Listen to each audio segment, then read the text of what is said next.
Congressman John Garamendi from California joins me tonight. Congressman, great to have you with us. Excuse me, Ed, I got to text this number in. Text that number in, and what is it, my friend? It's no and hell no. There is absolutely no way we should allow this to happen. And there's a very, very strong group of members of the Democratic caucus that are saying, no, we are not going to do this. This is wrong. Wrong to cut Medicare. Wrong to go after Social Security. Social Security is not the problem. Social Security actually is the cash cow for the budget. It's running a surplus and will for the next decade and beyond that. No way should we ever touch Social Security. And Medicare, no, not in this process. We're being held hostage. There's a simple way of doing that. Put a clean, lift the debt limit, and let's get on with dealing with the problems of America, which you said very well, Ed. It's jobs, and we've got to create jobs in this country if we are ever going to solve this deficit problem. All right, Congressman, let's play out the scenario that I was just talking about. Let's say Mr. Boehner and the Republicans say, all right, you can have some revenue. That's going to bring, as I see it, you and the rest of the Democrats to a crossroads. You're going to have to make a decision. If there are tax cuts, or excuse me, if there are tax increases on the table for the wealthy, will you still say no cuts to Social Security? I thought I just said no and hell no. I mean it.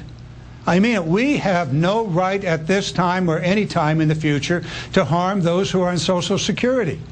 The period. End of it. No.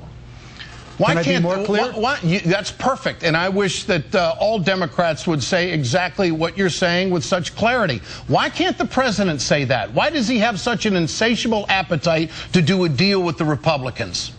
I don't know. I don't get it. I mean, frankly, we've ruined the message here. This is about jobs. It's been about jobs since 2008. It's about putting people back to work. And somehow we've gotten into this deficit issue, which can only be solved when people go back to work. We need a job agenda. We've been working on that with our Make It in America agenda. And frankly, we've got to get the president on board, get this deficit thing, get this default crisis behind us, put a clean one out. It's been done hundreds of times over the last 3 decades that we have moved the debt limit up. We've gone on. We need to solve the deficit with a long-term program that is based on tax increases on the wealthy. There is no way in the world that those Wall Street barons who have managed to rip this country off and put it in the most harmed way are getting off with a 15% income tax. Yeah.